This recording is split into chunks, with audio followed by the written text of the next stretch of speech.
सिम्मी की शादी एक जॉइंट फैमिली में होती है, जहां उसके पति राकेश के चाचा चाची भी साथ रहते थे। उनकी बहू मेघा सिम्मी की जिठानी लगती थी। अरे मेघा, राकेश आ गया है, उसका खाना लगा दे बेटा। हाँ माँ, बस वो चेंज कर ले, मैं खाना लगा दूंगी। सबके कमरे में जाने के बाद सिम्मी और राकेश साथ खाना खाते हैं, जिसे देखकर मेघा को जलन होने लगती है।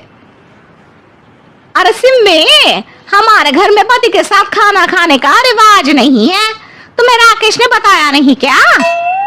सिम्मी मुस्कुराकर वहां से चली जाती है कि मेघा सिम्मी की सास के पास जाती है।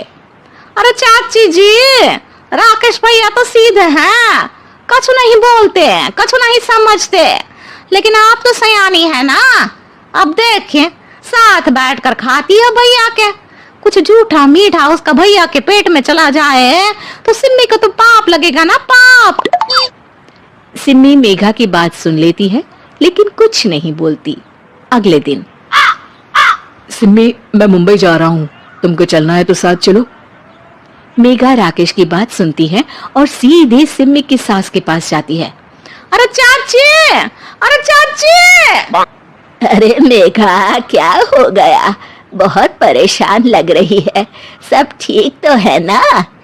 अरे नहीं ना चाची, कैसा ठीक है? राकेश भैया मुंबई जा रहे हैं, आप तो जानती हैं कितने सीधे हैं, इतनी दूर जा रहे हैं, कहीं कुछ हो न जाए। अरे नहीं नहीं, मैं नहीं जाने दूंगी उसे। अरे सिम्मी, पता चला है कि राकेश मुंबई जा रहा है। ना बेटा ना, वो नहीं जा सकता। अरे माँ, उन्हें ऑफिस के काम से जाना था, लेकिन आपको तो पता है ना, उन्हीं दिनों मेरे मायके में शादी है, तो वो अपनी जगह किसी और को भेज रहे हैं। अच्छा अच्छा, तो फिर ठीक है।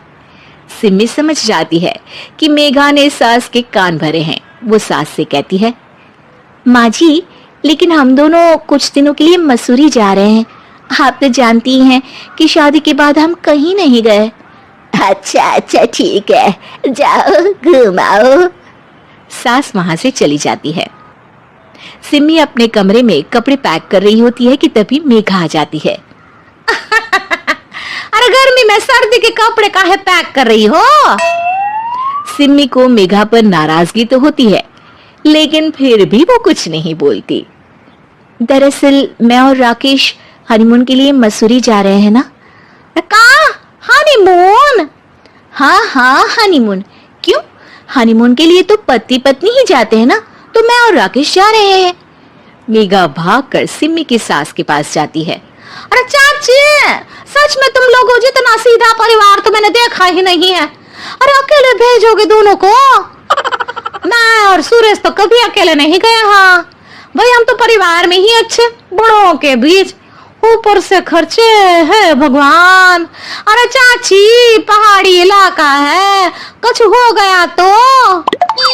सास सीधे सिम्मी को बुलाती है, लेकिन सिम्मी तो वहीं सास के कमरे के बाहर ही खड़ी थी। बस मेघा दीदी, आपसे यही उम्मीद थी। अरे बड़ी हूँ, घर के कायदे कानून तो मैं ही बताऊंगी ना।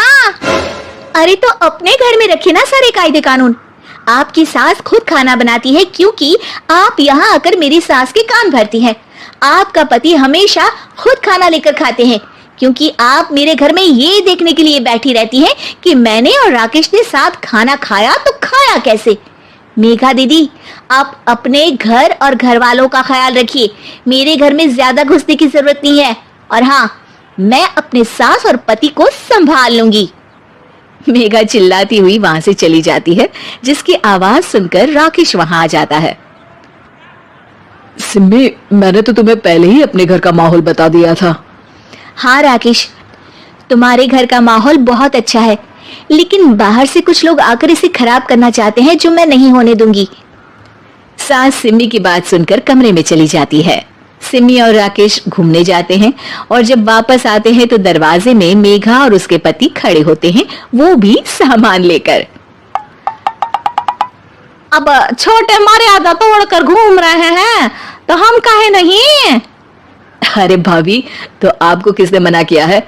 वैसे भी 4 दिन की जिंदगी है, दूसरों के घर में ताक झाक करके बिताने से अच्छा हो मौज करके ही बिताओ।